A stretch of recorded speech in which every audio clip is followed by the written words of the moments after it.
Amara walked out of the secret room, and Liwei immediately stepped toward her, taking her hands in his. He asked if she was okay, if he hadn't done or said anything to hurt her. Amara shook her head and assured him that she was fine. She added that he had agreed to take the offer and leave China.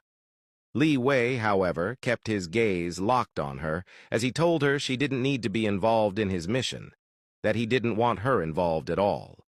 Even if she thought she was helping, he couldn't accept her exposing herself to such danger. All he wanted was for her to stay by his side as his woman, while he handled his own problems and protected her. Amara tried to say something, but Liwei interrupted her, stating that he didn't want any objections. Locking his eyes with hers, he asked her to promise that she would never do something like that again or try to get involved. Amara silently nodded. Liwei moved closer and said he wanted her promise in words, not just a nod. Amara, looking into his eyes, promised that she wouldn't be involved.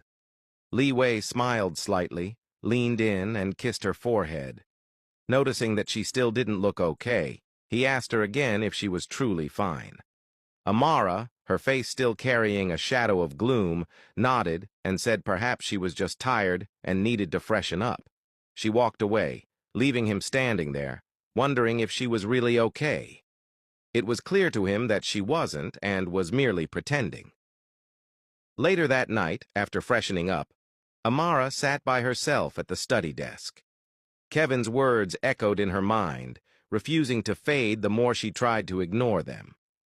She thought about what he had said and how much it had unsettled her.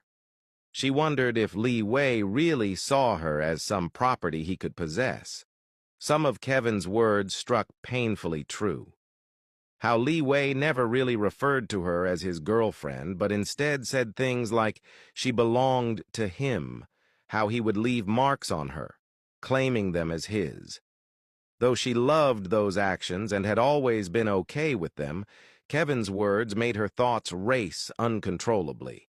She glanced down at the necklace Liwei had given her and touched it gently, reminded of the way his actions had shown something else entirely, the way he cared for her and would do anything for her. Lost in thought, she didn't notice Liwei standing at the doorway. He asked if she was okay and why she wasn't coming to bed. Snapping out of her reverie, she told him that she was still studying. Liwei glanced at the empty desk, noting the absence of books, and chuckled slightly.